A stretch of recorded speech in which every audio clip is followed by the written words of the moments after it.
Hi guys, this is Morgan. It is currently 55 degrees and sunny in New York City. And yeah, it's a beautiful day. Hi Divas, it's Karen and it's currently 73 degrees and sunny and it's hot outside and I'm sweating already.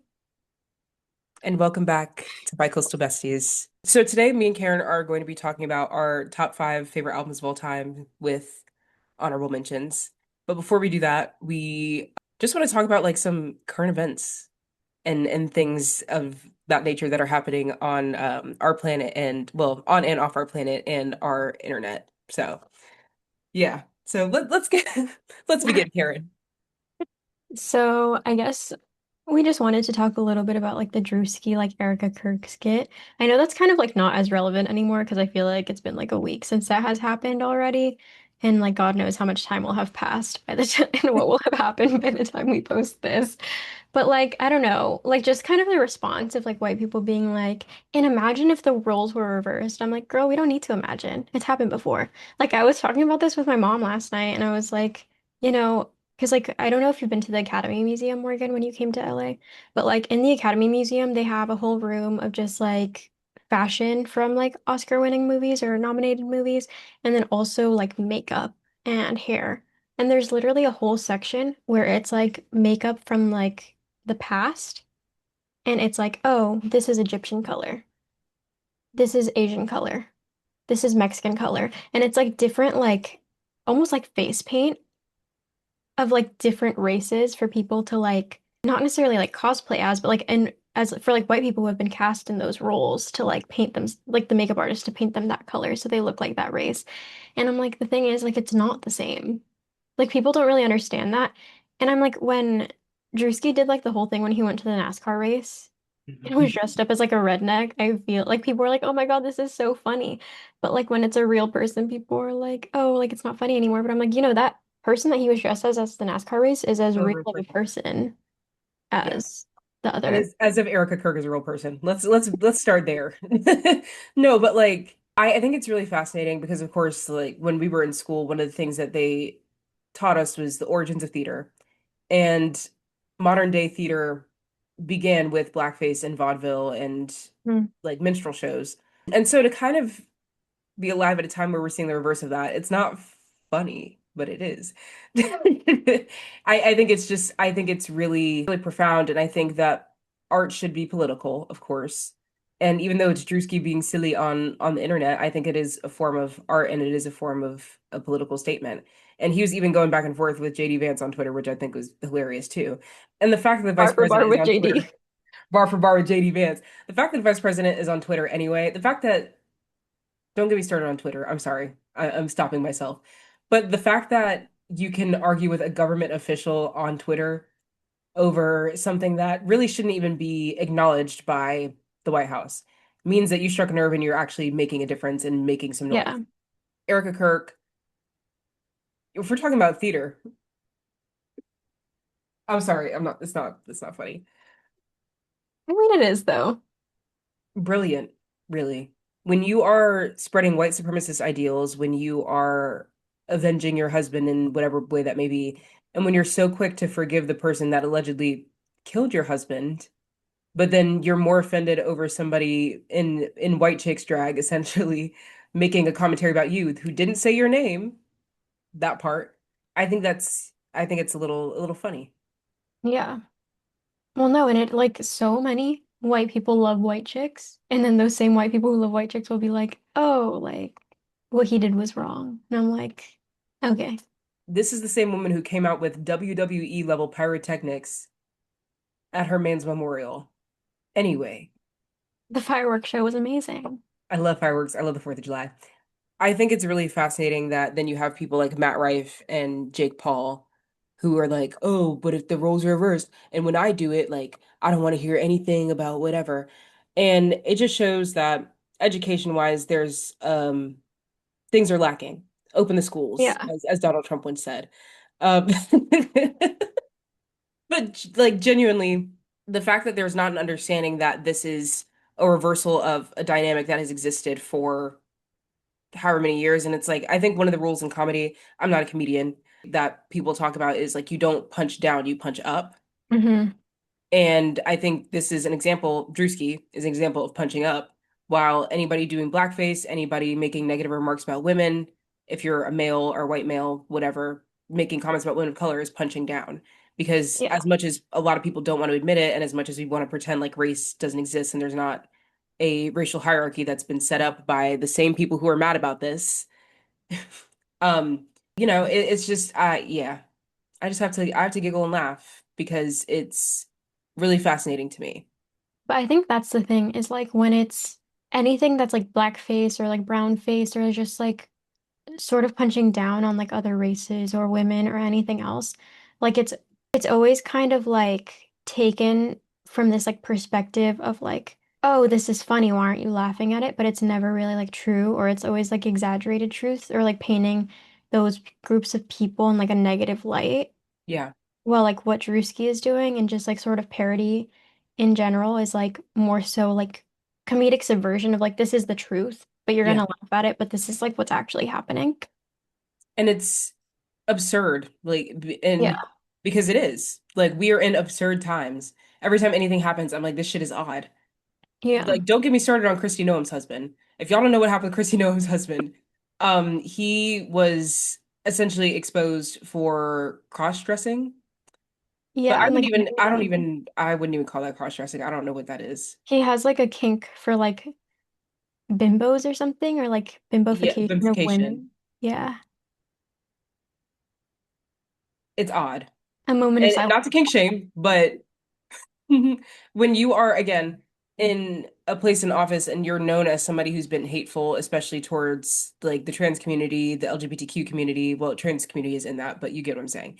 When you are known for like being bigoted towards marginalized groups, and we find out your man is putting on boobies, I digress. No, but it's like and then it's like, oh, give her grace. Why aren't you giving her grace? If this was anyone else, you would give them grace. So it's like I don't really think that we owe her grace. Um, We or The only privacy, thing that we owe frankly. this administration is our hands at this point because it is getting to a point. Bottom line is political theater, keep it up in Yeah. any capacity that you can and continue to be critical of your government because that's your job. If you vote, you're allowed to be critical of whatever's happening in office.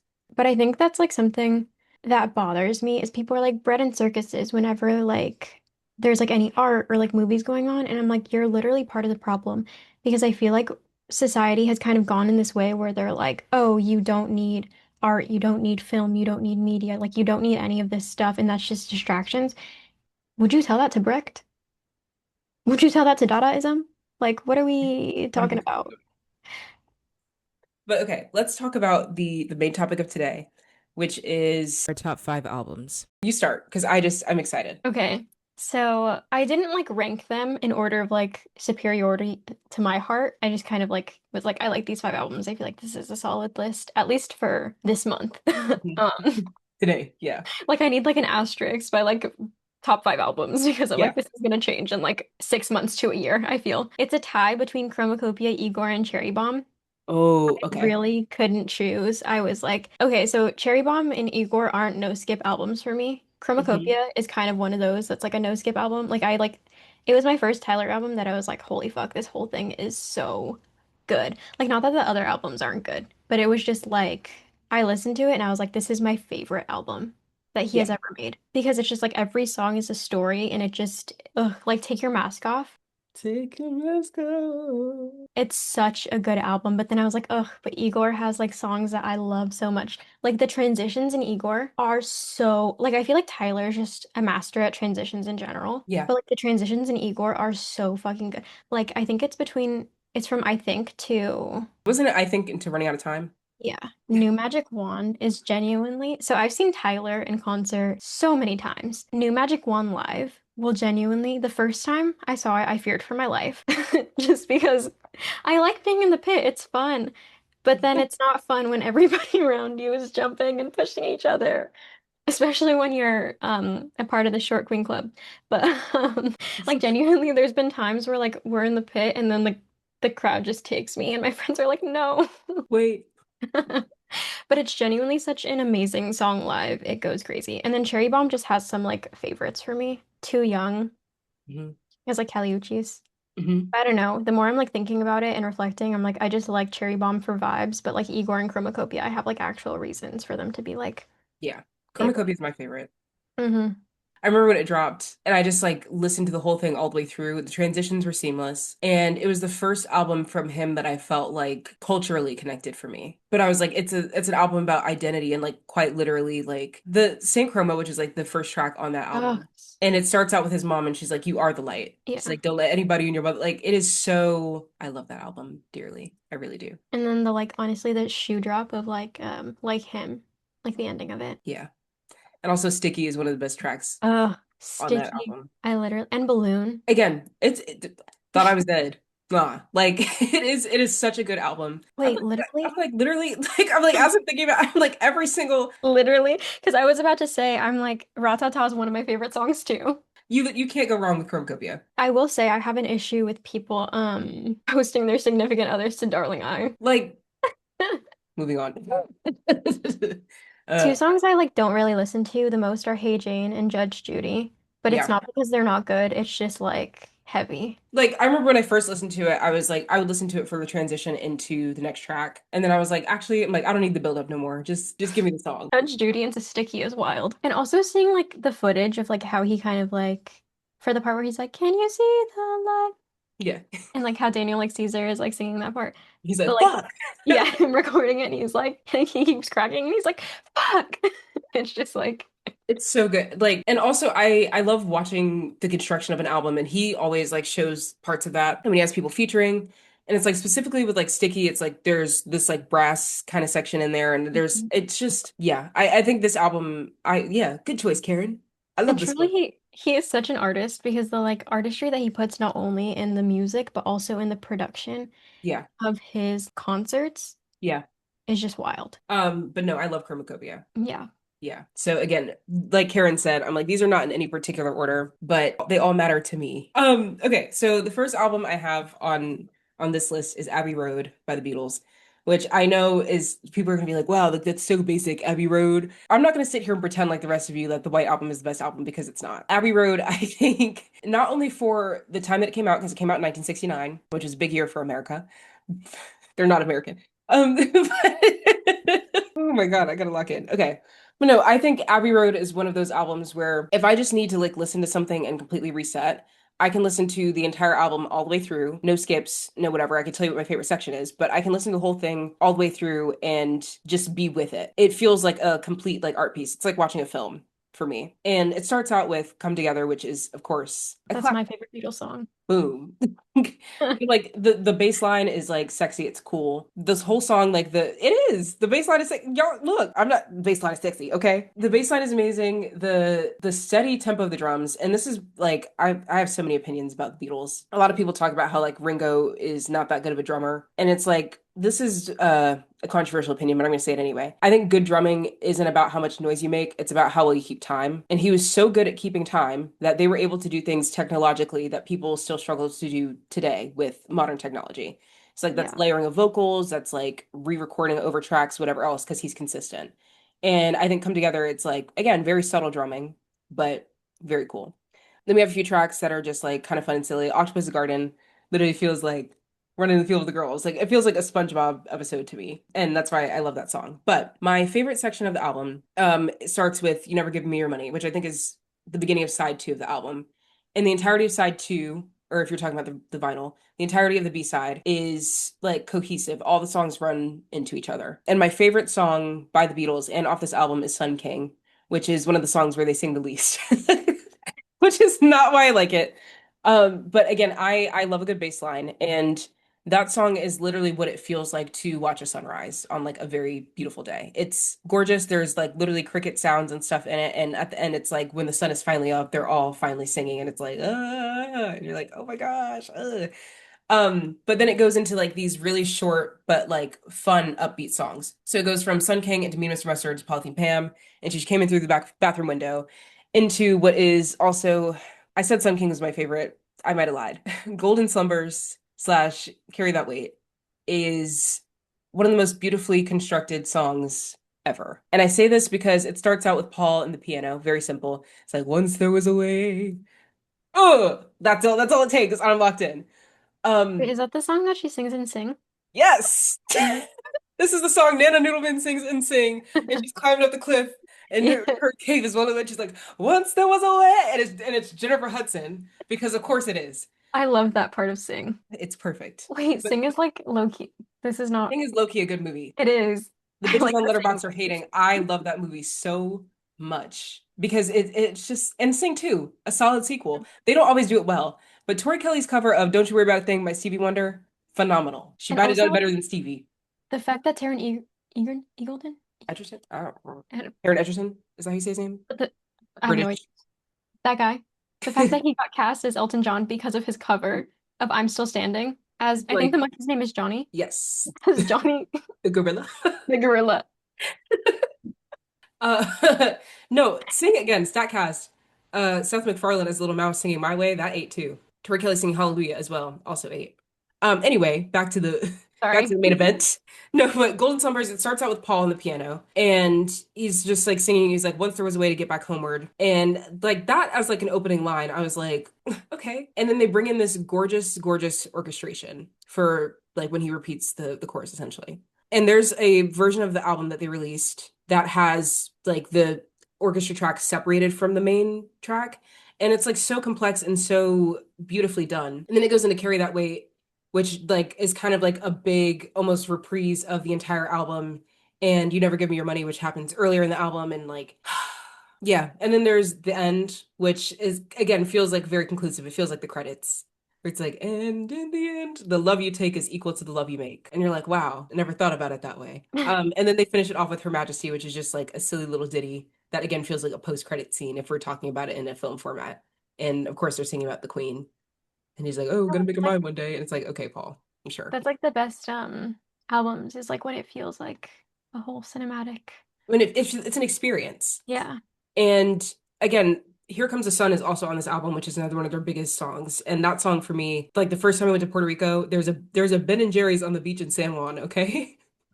I was in the Ben and Jerry's and I literally had like a cup of mango sorbet and they were playing Here Comes the Sun over like the speakers in the Ben and Jerry's and they also had speakers on the outside. So I'm like literally standing there on the beach. Here Comes the Sun is on. I'm eating my mango sorbet and I was like, wow, life is perfect. So yeah. I am very emotionally invested in this album. I remember the first time I listened to it, I was in either the eighth grade or like my first year of high school. And it was like at a time where I just really wanted to know more about music. And I was like, why do people like the Beatles so much? So this was like the first one I listened to.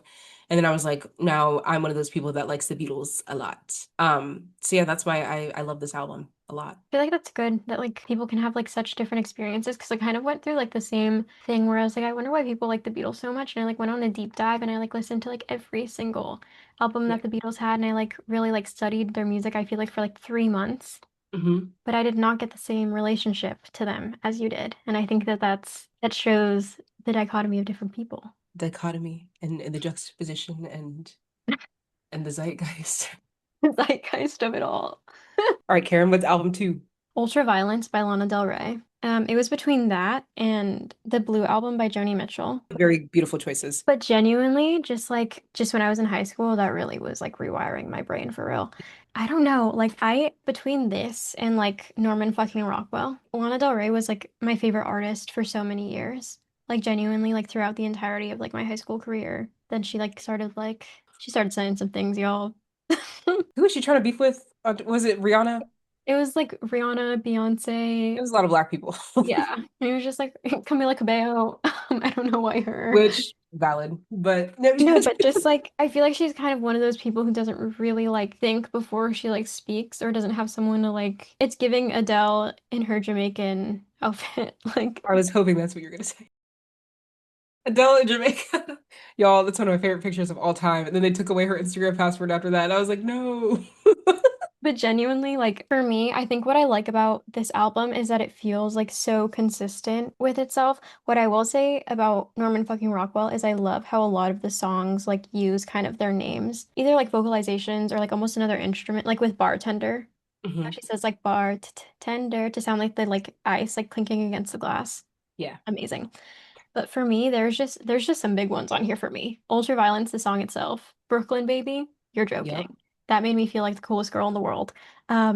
West Coast, West Sad Coast makes me Girl. feel like the coolest girl in the world. I'm like, I'm in a convertible. Exactly. My hair is Convertible, flowing. sunglasses on. I'm like, Like, you know, like those montages of like almost like in Perks of Being a Wildflower when she's like yeah, sticking her head out the window and her hair is flowing. Like yeah. that's how I feel. And then Pretty When You Cry. But just there's so many like Florida Kilos. I just like love the vibes of this like album. It was one of the first albums I owned on vinyl. But genuinely, there's just like it feels very witchy, but also very summery. And I don't know, I just feel like the vibes are very much like kind of like how I feel as a person or how I hope people perceive me. As someone who's not from California, it felt like a very California album to me. Mm. Out on the West Coast, they gotta say.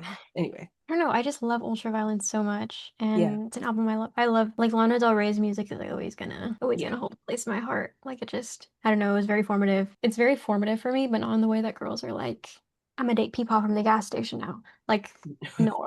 No, Like, it was never gonna be that. Like her A$AP Rocky era was cool. yes, like I think that was very like just that whole Lust for Life album was Yeah. like so stunning visually, vocally, like just her lyricism and her voice, they're beautiful. But then I don't know what's been going on lately. Yeah, she's on a weird moment. I almost put Teenage Dream on like my list, and then I was like, I can't. By It Katy was like, Perry. yes, I was like, you guys, I'm like, I can't, like, I can't even pretend to defend her right now. I Yeah. feared that she might be in my Spotify Wrapped this year, which is really unfortunate. But no, I used to listen to Love off of Lust for Life, like during thunderstorms, and it's just it'll just do it for me every All time. Like you I just kids with your vintage music. Okay, so my second album, Paramore self-titled. I know, guys. I wore my Paramore self-titled shirt today to ballet, but this album I think was probably the most formative album ever for me. And it was because I was in middle school and I was friends with this girl, Carol. Shout out, Carol. I hope you're doing well. And I like had known like a couple of Paramore songs, but Carol was like, "Hey, I'm going to the Paramore concert. Do you want to come with me?" And I was 12.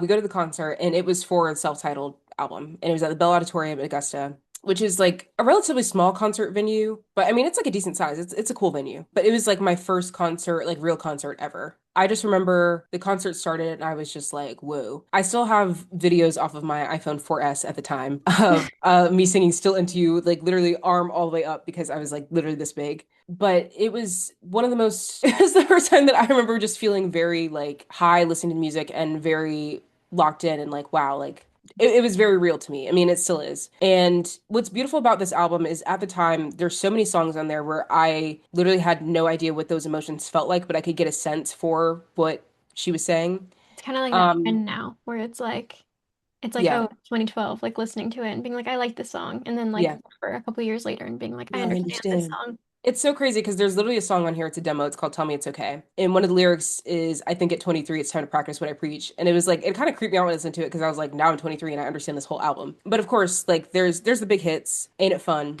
No Haley Williams. It's not fun. Favorite tweet. Still Into You. Fast in My Car is the first track on the album. And it is such, it's just a jam. There are so many jams. There's so many bangers on this album. And there's a deluxe version that's also amazing. This album, kind of similar to Abbey Road, is one of those where it's cohesive. It's not necessarily transitional, but it is, again, storytelling. And so it starts out with like these upbeat songs. So you have Fast in My Car. We have Now, which is like, if there's a future, we want it now. It's like kind of a call to action. Grow Up, which is basically saying like, get your ass up and work. No, Mhm. but it's one of those songs where it's like, sometimes I have to outgrow you in order to like be the fullest version of myself, Yeah, which at 23 years old, I'm like, that's deep. That's it's deep. deep. Still Into You, I think for 10 years I never skipped it listening to it music wise. And then The Terrors. But it's one of those songs where even when I'm like, okay, I feel like I can't relate to this right now or whatever, I can still find a way for it to be relatable. And I'm like, whether it's like me feeling like I'm still into the band, I'm still into whatever, it's like I have a deep love for it. And it's just one of the best love songs of all time, I think. Genuinely, I think it is one of the best songs like ever. It's one of the best songs ever. And it's there's something about it that's just so, yeah, like I resonate with it heavily. For my brother's wedding, him and his wife, that was like their first dance song, and I didn't know what song it was gonna be, and like it wasn't even like this is gonna sound fucked up. I don't mean it to sound fucked up, but it wasn't even about them. It was like the song, and I was like, oh fuck, that's such a good choice. It's like it's just, even though the guy she's singing about, they got divorced. Irrelevant. Ugh. Insane vocals. And it just Yeah. is filled with so much passion and so much love. And it's like, let everybody else wonder how we made it this far, but I'm still into you and that's all that matters. And I think that's really, really beautiful. Proof, again, another amazing love song off this album, which like if you don't know that one, listen to it. Again, it's another song basically saying like the only proof that I need that I love you is you, which is beautiful. One of those crazy girls might be one of my favorite tracks off the album as well. And it's not because I resonate with being a crazy girl. I I love the guitar so much. I love like a 50 style rock guitar, which is kind of what it starts with and ends with. And her vocals are just insane and the drum beat is amazing. And then Escape Route was the one where I was like, or Escape Route as she says it, is where I said she gets a little Jamaican because the guitar, it's got a little Caribbean moment. I'm like, oh shit, okay. But I love that one. But I think this album for me was the album that like cemented my love for rock music and pop rock and kind of really defined like how I express myself and a few different things because it every at every corner and with every song I felt something so deeply. And like I said, like as I got older, I was able to resonate with each song in a different way, and I still do. And I'm hoping that I'll be able to re-resonate again soon. Kidding. But genuinely, there's for me, this album is like it's a love album. It really is. Yeah. Paramore, I love you so much. All right, Karen. Rumors. Oh, I love Fleetwood Mac so much. Like I used to listen to Fleetwood Mac literally like all the time. It was all that I listened to. But Rumors is just such an amazing album. Like genuinely Fleetwood Mac has so many amazing songs. Rumors has they did some big ones on here. no skips. And it's like Dreams is always gonna do it for me. Always. Like when Stevie he's on the vocals, it's just I know it's the witchiness, but I just like it connects to my soul. And then like even hate to say this because Lindsay, but Go Your Own Way. Perfect. And like I love that you can feel the beef on this album, and I think that's the magic Mm-hmm. of it. Yeah. I For really sure. Like do. the tension of it is just Yeah. amazing. And like I feel like Stereophonic, they were recording this album, right? Yeah. So just like obviously The Chain, a masterpiece in itself. Yeah. Just like even Songbird is such a beautiful song. But it's just like there's not even just on Rumors, but there's just it's really short. It's only 40 minutes long. So it's a pretty easy listen. There's so many amazing. Oh my God, You Make Loving Fun. Like Christine's vocals on that are so, again, underrated member of Fleetwood Mac. Like Tell Me Lies is one of my favorite songs that she sings. Her voice is so beautiful. It has so much depth. And I think with this album, Dreams in particular, you said it's like the witchiness. It's like it's so haunting. Yeah, I love this album. Even I Don't Want to Know. Beautiful album. It is. It's just the flow of it all. And it'll be what, 50 years next year since it dropped? That's crazy. 1977. Rumors, 50-year anniversary. Girl, 50-year beef. now you know. And Now also you the video, like I know Silver Springs isn't on this album, but just the yeah. video of Stevie and Lindsay during that song is like forever one of my favorite videos. But yeah, I think like there were so many things that happened like behind the scenes with this album of like them having to Mhm. record things separately and like because Lindsay and Stevie were splitting up and then she cheated with Mick and you know, yeah, thank you. Shout out cheaters.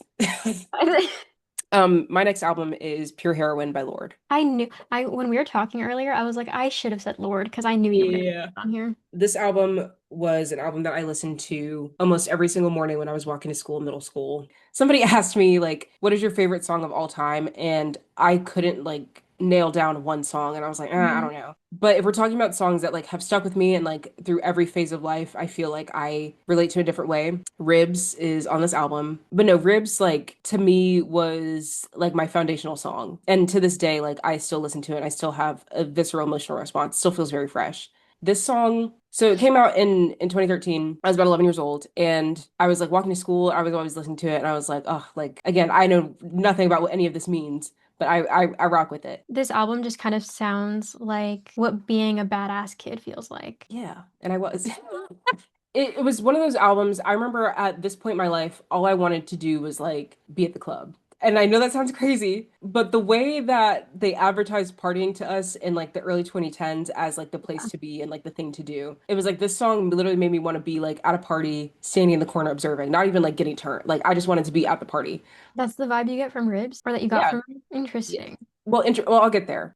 Because I think this album feels also very like 2014 Tumblr to me, which was Hmm. also like the vibe that I was like Yeah. obsessed with. But it's like tennis court is like, let's get down to the tennis court, suck it up like yeah. And I'm like, yeah, like I used to it's love that song so much. exactly. And I think Lorde wrote this album when I think she wrote Ribs when she was 15. The album came out when she was 17. And so I'm like, I'm 11 years old and I'm like listening to this album and it to me encapsulated what it would be like to be a teenager, which when you're like a preteen, all you want to be is be a teenager. And then when you're a teenager, all you want to be is be in your 20s. And now you're in your 20s and you're like, fuck, I want to be I wish five. I would. Yeah. Yeah, it's like Royals was like the song that blew up. And then I got into the album more and more. I would literally listen to it on iHeartRadio. Crazy. Yeah. But Ribs to me, Ribs, White Teeth Teens, A World Alone, and Buzzcut Season all have similar vibes. But Ribs, I think, is so descriptive in its imagery. And it's like the first lyrics of the song are the drink you spilled all over me, lover spit, left on repeat. And it's like, oh, and then my mom and dad let me stay home. And this is when I was allowed to start staying home by myself. So that resonated for me, even though I was like, girl, it's whatever. No, I like it. It was weird, like being home alone. You're 11 years old Yeah. and having these like small realizations of like things are changing and I don't know why. Which is kind of what the song felt like. And then she's like, it feels so scary getting old. And I was like, girl, whatever.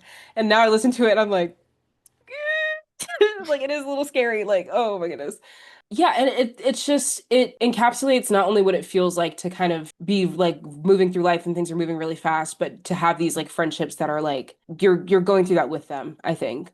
And it's like we'll laugh until our ribs get tough, and it's like, yeah, but that will never be enough. And I don't know, I have such a deep love for the song and for the album. And I think when I was writing about it, I was like, it literally feels like the song starts, it's very ethereal. It's just like noise essentially, and it's just like vocals. And I was like, to me, it feels like a very observational song of kind of watching your life transform in front of you and having these moments all happen and you're there and you're present for it, but you're also kind of retrospective and looking down at it at the same time, which is like again what life feels like for somebody who overthinks. Yeah, I'm just like so in love with this album. And then White Teeth Teens, like growing up around a bunch of white kids who like to cut up and who had so much, there was so much emphasis on vanity and presentation and things of that nature. Like this album again felt like it felt like a story being told from somebody who observes. And I like was an observer. I still am. I people watch all the time and I'm very observational of like the people in my life and everything else. And I think like this album is just, yeah, kind of a love letter to that. I love this album. No, it's a good album. So my fourth album is Blonde by Frank Ocean. It was really between Nostalgia Ultra, Channel Orange, and this. I know those are his three albums, but like Channel Orange, there's so many bangers on there. But also I just feel like in terms of like vibe and alignment, like I just feel like the more like emotional albums tend to stick with me. That being said, Pyramid. She's working at the pyramids tonight. Just this album is such a amazing album. Even like I remember Facebook story used to make me really emotional. But I think that's something that Frank Ocean is good at is choosing like segments of like talking that really go well with like the general vibe of his album and continue to tell that story. Is it's just like a very theatrical piece, but it's Yeah. not like something that is hard to listen to. I know a lot of the production aspects of this album people don't like the fact that in Nike's his like voice is like high pitched or whatever, or like I think it's at the end of Ivy, Hmm. like Oh, screaming. and then you can hear him like crashing out in the studio. I'm Yeah. like, I enjoy that No, personally. but I think it's like real because it like takes a bit of literacy and discernment to be able to like understand the point of showing those like I guess like imperfections or like glimpses into someone's emotional state. It doesn't always have to be perfect. It's one of the most vulnerable albums, I think, and Yeah. specifically Ivy is one of the most vulnerable songs to the point where I haven't been able to listen to it in months. So even thinking about the lyrics right now, I'm like, But I'm like self-control will forever be one of my favorite songs. it's my favorite off this album. And I hate when people are like, it's the most popular song. Why do you like it? And it's like, it's popular for a reason. Anyway, but It's not the most pop, is it? I don't think so. I feel like Pink and White is definitely the most popular song. That song reminds me of Despicable Me. Pink and White? Yeah, Is it? Well, it's produced by Pharrell, right? I So that's think so. probably why. But it gives me Despicable Me vibes, which I love. Yeah. But I love this album. Like it's just like even Nights. There's so many good songs on here. White Ferrari. Oh, oh girl, we're not talking about that right now. No, and like the cool part about Nights is it's like the middle of the album. hmm And it like there's a transition and like the switch of vibes in the album, which is so cool the way that he does that. That's why I was like surprised to hear that people have shit to say about production because I think the production is brilliant. I don't know. I feel like a lot of people have a hard time when something is like made for art's sake instead of just like listening. Yeah, I love this album. Great choice. I have no words for it. Yep, I still think it deserves more love if it's not I overhyped agree. enough. But it's just it's perfect. No, okay. So my next album is Harry Styles by Harry Styles. This album for me, I think it's dropped in 2017. This album for me, this was Harry's first solo album. And I know people were like, wow, like it's Harry's first solo album. But genuinely, music writing wise, production wise, everything wise, this album is excellent. And if you want to talk about no skips, there's not a song in here I would skip at all. And I find it, again, one of those albums where the songs are still very present and like sitting with me to this day, almost a decade later. And I'm so in love with it. Sign of the Times, of course. Carolina, Two Ghosts, gorgeous. Sweet Creature. Sweet Creature. Yeah. Which, whatever. But my favorite song currently, well, there's two I love. Woman, I love because I think it's just the coolest song ever. Like the la la la la la la la la's It feels perfect. kind of evil, but like It feels a little like woo. Again, sexy bass line. Woman, I love how it just starts with talking and we're like, what are we talking about? It's like, can we just search romantic comedies on Netflix and then see what we find? It reminds me of something else. Well, oh, fuck, I just said it and it reminded me of something else.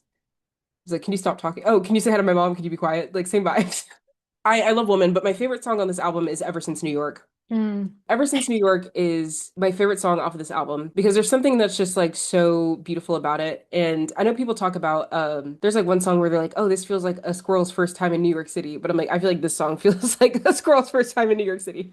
I I like saw that last night. yeah, like the main lyric of the song is tell me something I don't already know. And I feel like again living here in my 20s as everything keeps happening, that literally just feels like the theme of being here. It's like you don't know anything, but at the same time you're still trying to like capture everything. There's just like so much like depth and exploration to it and it just feels like being in a new place and trying to like get your footing. And it's pretty simple. It's mostly guitar and drum and vocals of course, but yeah, I love the song so much and it like is it's a very grounding song for me and gives me some perspective every time and it also makes me emotional because I'm like life has been different ever since New York. No, but it's genuinely everything to me. This album is like so like whiplashy because it's like song that'll make you cry, sexy Now song. dance, now cry good. No, but Yeah, genuinely, like there's some songs on here that are so like maybe it's a sexy bass lines, but like Woman, Kiwi, Only yep. Angel, Carolina. This album feels like your 20s. Yeah, like sometimes you're gonna be turning up and dancing and sometimes you're going to be crying in the club. And like I think the intro and outro for this album are really interesting because they're very similar, kind of different from the rest of the album. But it's Meet Me in the Hallway and From the Dining Table. And I love that they have the same vibes, but From the Dining Table feels definitely more resolved. I love this album because it's like, again, I'm finding that a lot of these albums are resonating with me more in my 20s than they did at any point in my life. One of the Boys by Katy Perry, that was going to be one of my honorable mentions, but again, I was like, I can't give her as much as I want to. But One of the Boys has like a few songs that I've been really understanding at this phase of my life. So yeah, shout out Harry Styles. All right, Karen, what's your next album? Awaken My Love.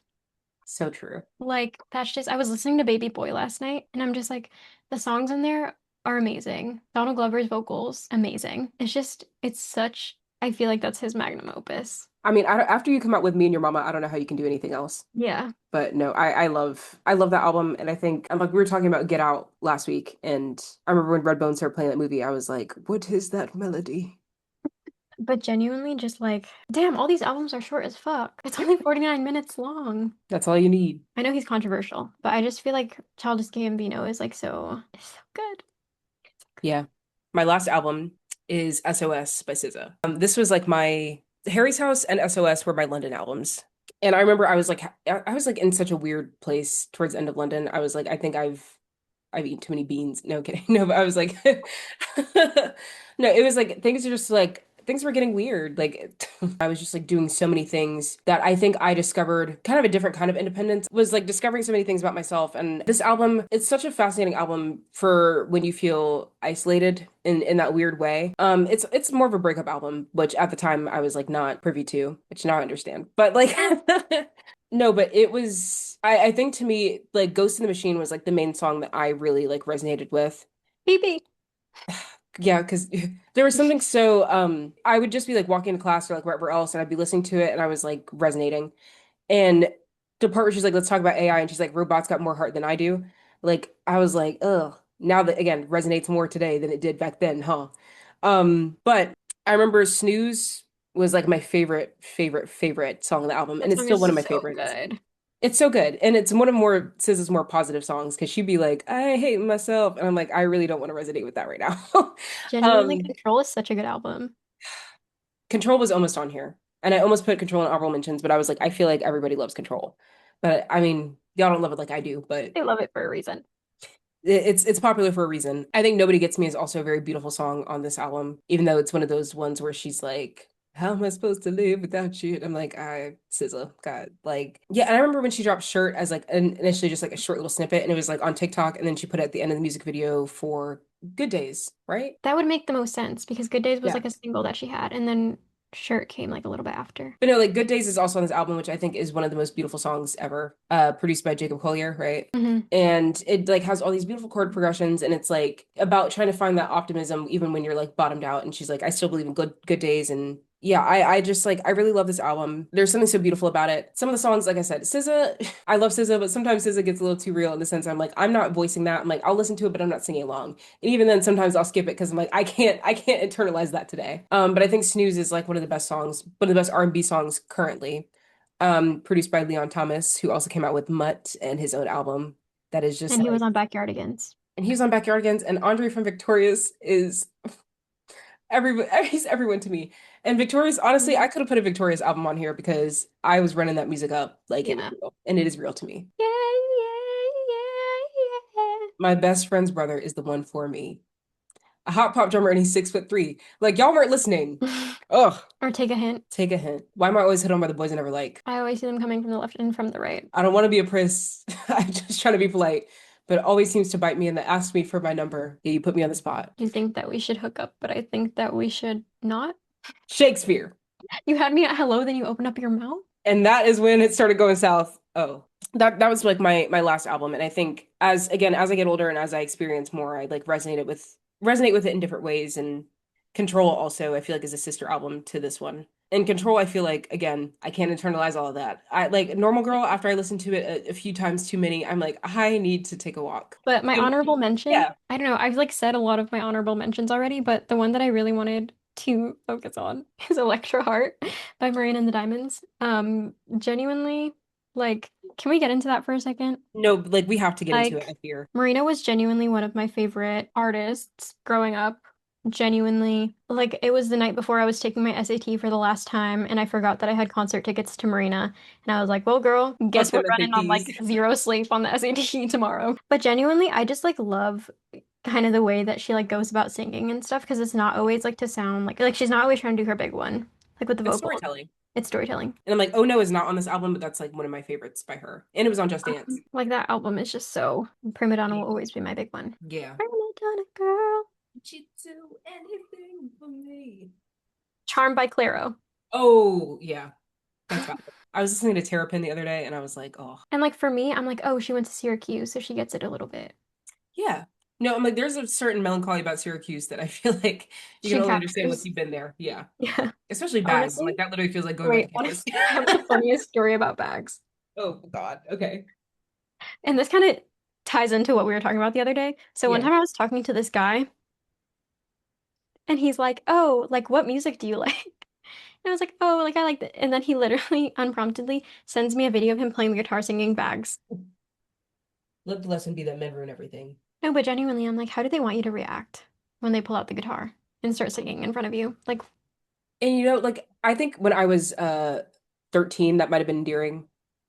But now I am 23 and I'm tired. Put that shit down. no, and then it's like they sing for you, and then they're like, now we sleep together, and it's like, no, Nar. that's not how that works. Uh-uh. It's like now actually I want to put on three more layers of clothes. Honorable mentions. I have two. Number one, Homecoming by Beyonce. This one, I was like, I was like, I'm gonna put in honorable mentions because it's one of my favorite movies, films, like whatever you want to talk about, documentaries, concert films, etc. It's on its own category. But as someone who saw Beyonce in concert last year, her catalog is ridiculous and her ability to evolve every time is insane. And Homecoming is not only like a love letter to her entire career, but also to like the Black community and HBCUs and everything else. And like she has this huge marching band up the whole time. She has all these dancers. She brings out Jay-Z, whatever. But then she brings out Destiny's Child. Wait. And she brought out her sister. Solange. The launch. Again, I'm excited for Actor Beyonce, whatever, because allegedly it's coming out soon, is what the streets are saying. You sound like But the people thinking there's another episode of Stranger Things. don't do that. This is real, okay? No. You- shut up, shut up. This is not that, I promise. No, but Act 3 allegedly is going to be a rock album. Um, yeah. Look who's laughing now. No, but like allegedly. Oh, that would Um, be it would be sick. And like, Don't that Hurt would be her Yourself. big one, I fear. Don't Hurt Yourself is one of Beyonce's best songs off of Lemonade, and it's a rock song featuring Jack White. I'm excited. And so, yeah, and like there's just she y'all just watch Homecoming. It's on Netflix. It is incredible. So this one, it's a newer album. And I put this on there because I really want to go to the concert this weekend, and I probably won't be able to because she's ethical with her ticket sales. But Ego Death and Bachelorette Party by Haley Williams. This album, you guys, literally got me through the month of January. It's an ode to angry girls who have big feelings. And I think like even the title track, not the title track, sorry, the title track is awesome. But Ice and My OJ is the opening track. And as somebody who's also an avid orange juice drinker, Must be nice. why can't you drink orange juice? I'm allergic to oranges. Oh, we knew this. No, but also I eat at least 3 oranges a day. Okay, so why I was like You I'm remember what like, happened last you're time I drank allergic, but you don't orange act like juice? it. Anyway, no, but I like Ice and My OJ as the opening track was so good. Her mind is like so special to me. Like the way that she articulates feelings, the way that she articulates emotion through vocal range, it resonates with me deeply. And this album was like just so good. Parachute was like the song that everybody was like, "Oh my gosh." Which there's so many other songs on here. Parachute is great, but Parachute like I remember the first time I heard it, I was like, "Hey, turn that off." It's like I'm smiling but it ain't funny. But Parachute I think for me resonated because like I've never looked for somebody to like save me or whatever. But it's like people who come into my life like offering that and then they're like, "Oh, LOL." I think it really just like landed for me in a place and then it like punched me in the face again this year and I was like, "Damn." Um But I feel like that like thing is so true that people say where they're like, oh, men find like quirky, whimsical girls, and then they're like, I want to make you normal.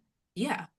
And it's Or like, it's like this thing of, there's something so like mysterious about you. Like I want to it's more fun and I don't want to use the word entertaining, but there's something that's like not necessarily about like actually connecting. It's about like it's cracking more the about the code. idea of the person than it is about the person. I've always resonated like again with Haley and the way that she writes about romance and music and whatever else. Like the only exception is has always been one of my favorite songs. And that one is hard because again, the same person she wrote that about let her down.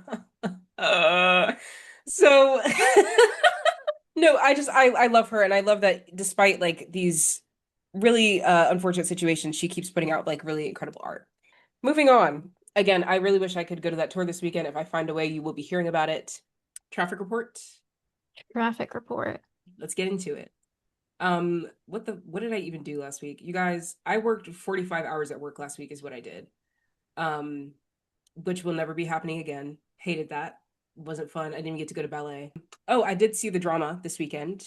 I thought it was good. Like as a movie, like I there were moments of comedy. But I think overall, for what the movie is trying to say, I think I needed the justification to be a little bit stronger. Oh, I saw a showing of Stand By Me with my friend Diego. It's the 40-year anniversary of that movie. I'd never seen it before. I really did love that. It was really good. Yeah, shout out Vern, who's my favorite character.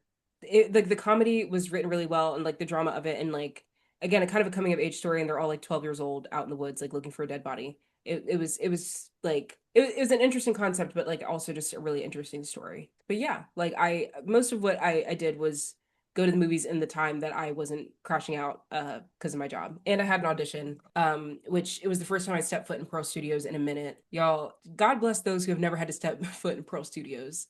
It is yeah, Pearl Studio. How do I describe Pearl Studios? Pearl Studios is Dante's Inferno. Dante's Inferno. Dante's Inferno. Pearl Studios is the Choky. Pearl Studios.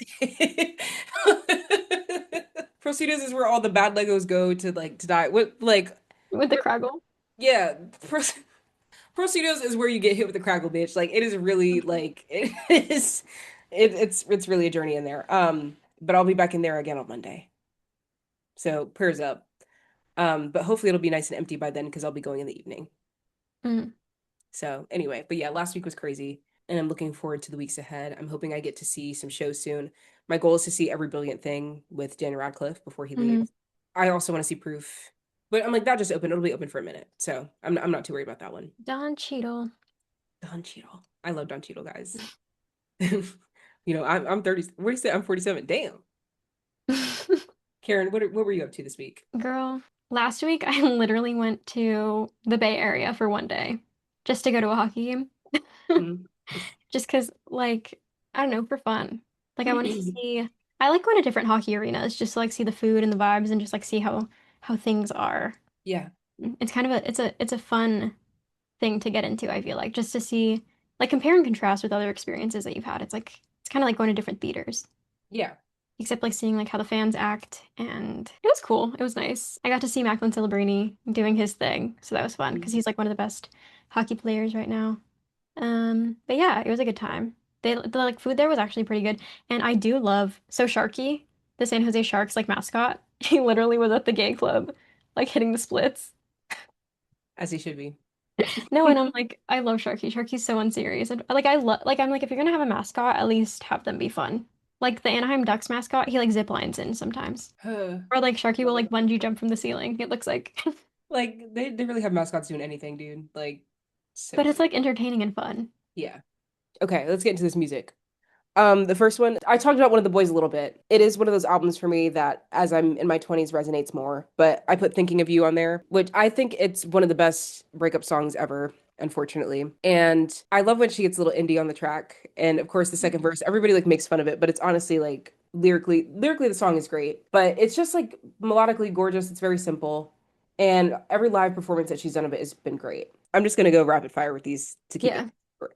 Next song is All Night by Icona Pop, and I have a bone to pick. I watch K-pop Demon Hunters, and they sing a little song at the end called This Is What It Sounds Like, and I was like, you know what it sounds like? It sounds like All Night by Icona Pop. No, that you guys, I'll give you Golden off of the soundtrack. That was a hit. I'll let you have that much. You like it because it sounds like something else. I will not elaborate. But no, I love All Night by Icona Pop. It literally like I was walking around and I was like, suddenly I'm 12 again and I'm turning up and I'm at the club. The next song I put was Rhinestone Eyes by Gorillaz, which this one was on TikTok for a second, like a few years ago. Dude, literally when I was listening to it again, I was like, this just reminds me of the fucking people who would be like cosplaying my favorite character from It, and then they'd be like, Exact, exactly. And I love it. I love it.